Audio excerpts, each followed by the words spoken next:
Full time at the AMEX, Brighton 2, Chelsea 1. Chelsea out of the FA Cup, out of both domestic cup competitions this season at the fourth round. It's the first time Chelsea have exited the FA Cup at the fourth round stage since that terrible day against Bradford. But unlike that season when we still went on to lift the League Cup and win the Premier League title, there's not much cheeriness or I think anywhere close to the level of redemption for this team.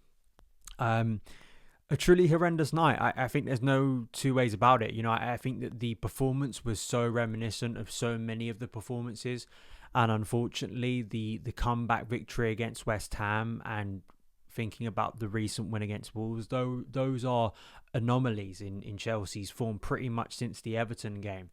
Chelsea's performances have got clearly worse. Our style of play, whatever it is, has become less and less effective. The players' mentality, to me, was pretty evident tonight and has been evident in recent defeats, but especially tonight, how players aren't working for each other. There's a real lack of chemistry between players. Individual performances are seemingly getting worse. And the lack of anything beyond that opening goal by Cole Palmer, which seemed to be the beginning of hopefully a positive night for Chelsea on the road. It sums up so much of what's gone wrong at Chelsea. There's so much about this performance and this night and what it represents to Clearlake and the Clearlake era of Chelsea Football Club. I've been through this many times before, but I don't think it's intellectually consistent to omit responsibility from the players and the coach. Because I think Enzo Maresca is maybe being shielded a little bit at the moment because rightly the sporting directors and the club's ownership are rightly gaining a lot of scrutiny for different reasons, and they hold accountability for his appointment. But that doesn't mean that Enzo Maresca is blameless within this situation. It doesn't mean the players are blameless. I think Enzo Maresca, I made a show when he was appointed as Chelsea head coach back in June or July, and I think it didn't make a lot of sense, and I sort of laid out pretty clearly why. Lack of no top flight experience as a head coach, a style of play that I feared would become very dull, very repetitive, and I'm not sure would get the best out of all of our players, and a fear that this kind of technocratic, bland control ball was not what it was sold to be. Don't think would make us a better football team, and I feared with the pressure and scrutiny on an already inexperienced coach at a time when Chelsea needed results was a big risk. It was undeniably a risk.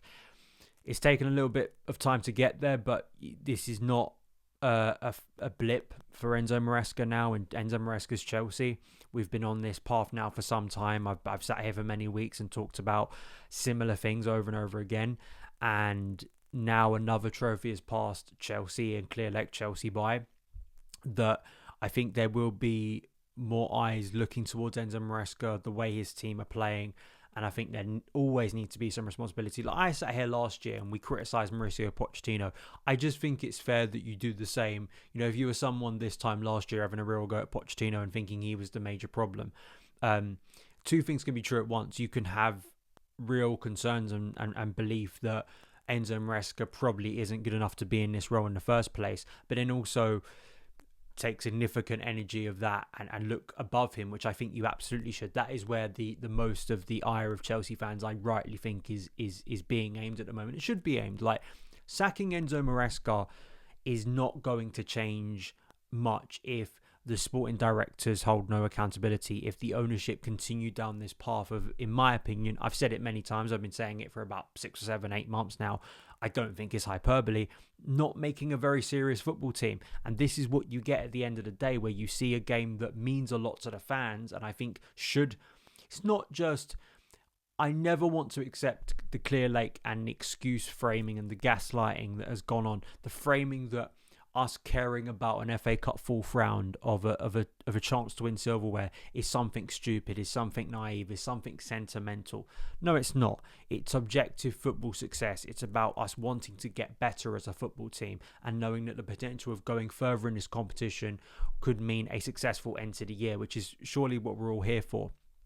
And That has failed tonight, just like earlier in the season we lost to Newcastle.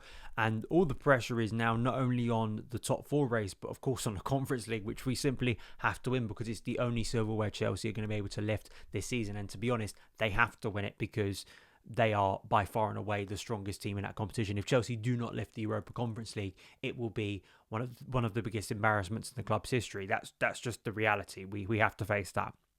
So you look at the current first team, you look at the performance tonight, and you have to ask yourself a serious question. Can they do two things? Can this team and this coach revive the season to a point where Chelsea can get Champions League football? Still, we haven't played a Premier League game tonight, but it's hard to look at that performance and feel overly confident that our form has been so bad for so long that turnaround in form is going to come. And then secondly, can they actually finish the job in the Conference League? Do you have the mentality to do that?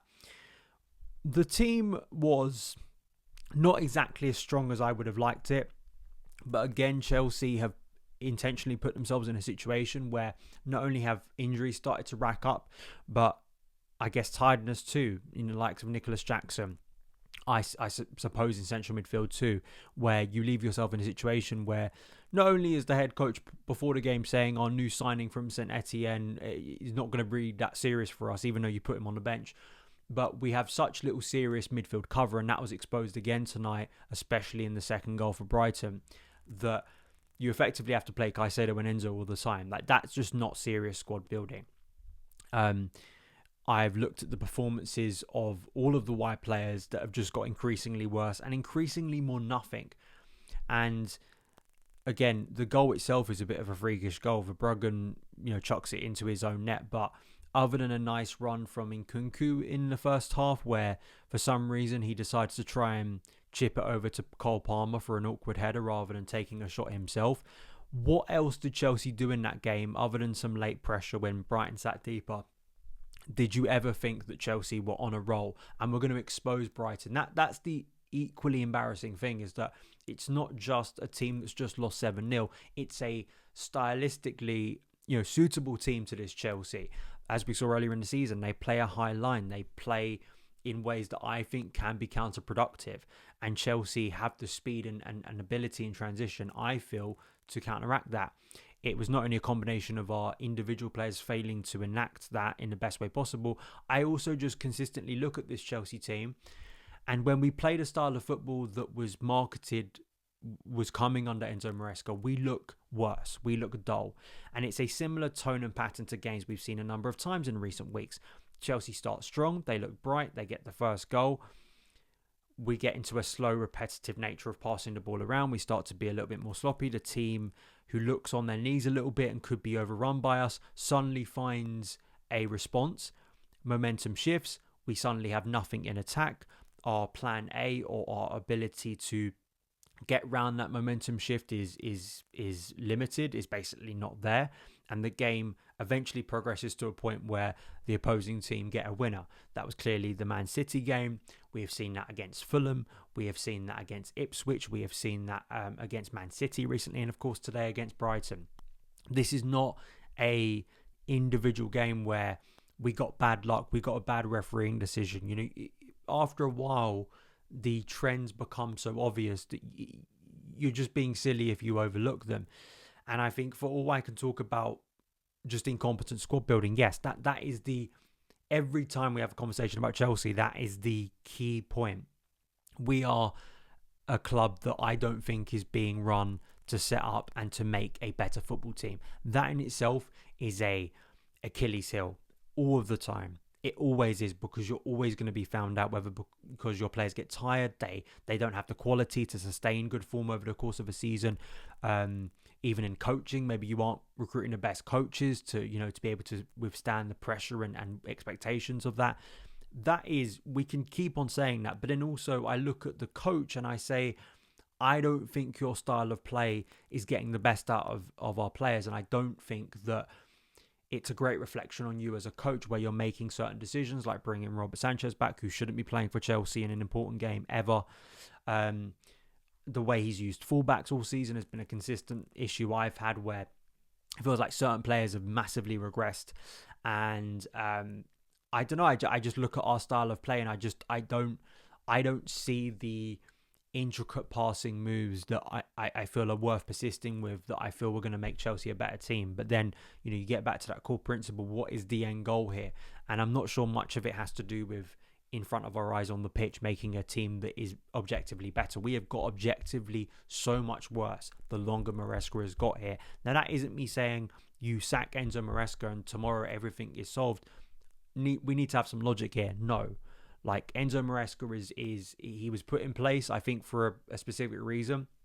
I think he was brought in because of this control ball that we suddenly turn to. He's in some ways a symptom of the problem. He's not the main problem. But this is Chelsea now, and I can't say I'm overly shocked by it. I don't know how after recent weeks, after recent years, you can be that shocked about the failure, because it kind of is just what Chelsea are now. I don't see a very serious, coherent football club. I don't see a club that is prioritizing and appreciates the severity of maybe their financial situation if they don't get in the Champions League. I don't get a sense that any of the failings or any of the criticism or any of the objective and quite clear incompetence that has been exposed time and time again is really hitting home. And I don't see, from when that goes into the team's performances, which is the obvious thing we all judge, I don't get the sense internally that is being communicated to players. I just don't. I don't see by players' performances a desire to get better. I've seen players get worse the longer we've gone through this season. So then you're left in a position where, unless something really radical turns around, Chelsea's season could actually do a reverse of last year, where, if you remember, under Pochettino, it got a lot better at the end and we ended the season feeling really good about things. We could end in a similar place where Chelsea's season massively deteriorates. Our strong end is the strong start this year, and we're left in a very difficult position. But kind of a bit of a nihilistic view is that, you can talk about what needs to change, but if the core thing, and this is recent shows I've done, many shows I've done, right, and people may call me repetitive, people may call me a broken record, but again, I keep on asking, I just don't accept their framing. I don't accept the framing that me sitting here being despondent, me being frustrated, me being critical is somehow ludicrous after what you've just watched. If you're happy with these performances, that's your opinion, fair enough. I don't think you should be accepting them either, in my opinion. So those are my thoughts. A really nothing performance, a really pathetic performance. That's kind of the title today, simply pathetic, because that is what Chelsea feel like at the moment. I don't have much faith that the club internally knows what to do, has the desire to do what's right to maybe turn things around. And I fear that the season may have a few more ups, but I think we'll be like this for the rest of the season. And then whether we reassess or not, I think as fans, we consistently reassess, we consistently have honest conversations. Although, are those conversations even going on in the boardroom? I don't think they are. Chelsea have lost another trophy tonight, another opportunity for silverware. Is that actually serious to Chelsea? That is the key question I think most people should be asking themselves. We all care, and I'm not saying we shouldn't care. I'm not saying we should accept the clear lake mindset that all of this doesn't matter. Of course not. But that is the question I think that remains so present over every Chelsea conversation at the moment. So please like, subscribe, and I'll see you again very soon. All the best.